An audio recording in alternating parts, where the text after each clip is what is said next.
Bonjour tout le monde, vendredi 15. Je suis en démarrage costaud.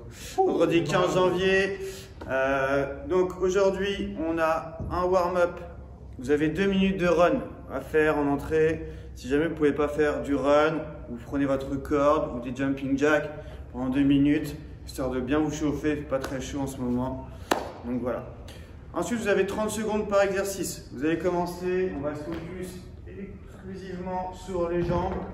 Donc slow air squat. Ok, je descends doucement, je remonte doucement.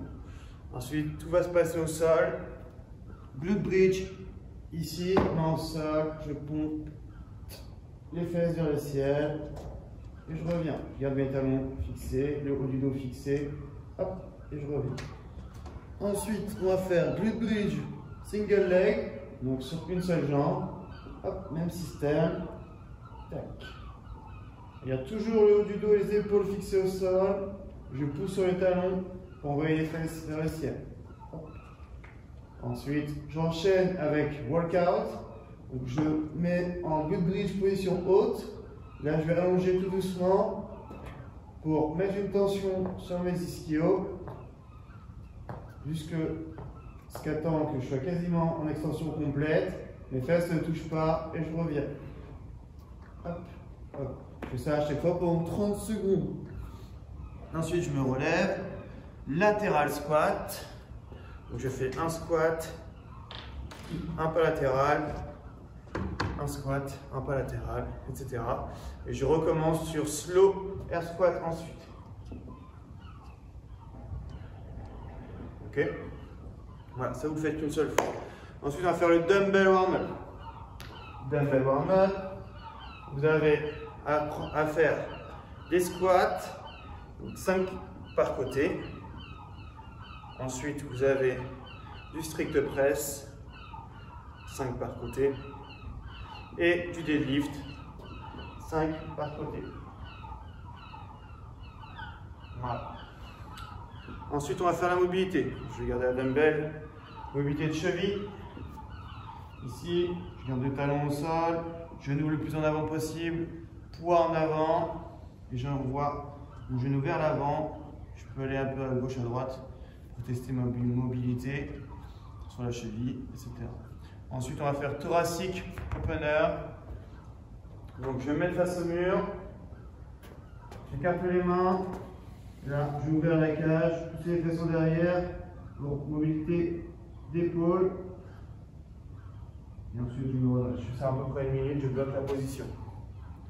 Ensuite, on va attaquer le Metcon. Donc, on a 2 versions possibles, une avec 2 dumbbells et la deuxième avec une seule dumbbell. Donc, forcément, les distances vont être doublées ou les répétitions vont être doublées selon le matos que vous avez. Donc, on a 100 mètres à faire avec double dumbbell farmer carry ou 200 mètres à faire avec une seule. Donc, à vous de voir. Si vous en avez qu'une, vous faites 200 mètres de marche avec la dumbbell. Si vous avez des packs d'eau, vous pouvez prendre 2 packs d'eau pour le farmer carry. Ça sera aussi bien. Ensuite, vous marchez. Donc, vous avez 100 mètres ou 200 mètres si vous en avez qu'une. Ensuite, double dumbbell thruster.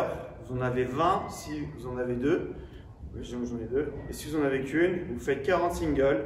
Vous switchez de bras quand vous le souhaitez. Ce qu'on recherche, c'est vraiment l'extension complète ici. Hop. Hop. Ok. Donc ça, c'est pour le Metcon. On a 5 rounds à faire. Ça fait beaucoup de thruster. Ça va bien chauffer les cuisses. L'after party, c'est du conditioning très mental. Vous avez 3 sets à faire. Donc ça fait 3 sets de 12 minutes. Donc ça fait un bon conditioning. Il faut être prêt mentalement. Vous avez 8 minutes on, c'est-à-dire que pendant 8 minutes, vous faites soit des burpees, soit des DU. Donc le maximum possible de DU ou de single under si vous ne passez pas les DU. Donc 8 minutes on, 4 minutes off. Donc vous avez 4 minutes de récupération et ça 3 tours. Okay. Donc ça c'est très costaud, très intéressant à faire. Le but étant d'être régulier sur les 3 tours de 8 minutes pour voir si vous arrivez à être régulier ou si au fur et à mesure vous vous fatiguez et les répétitions sont de moins en moins importantes. Voilà. Je vous souhaite un bon courage pour la séance et je vous souhaite à tous une bonne journée. Bisous la team et restez motivés.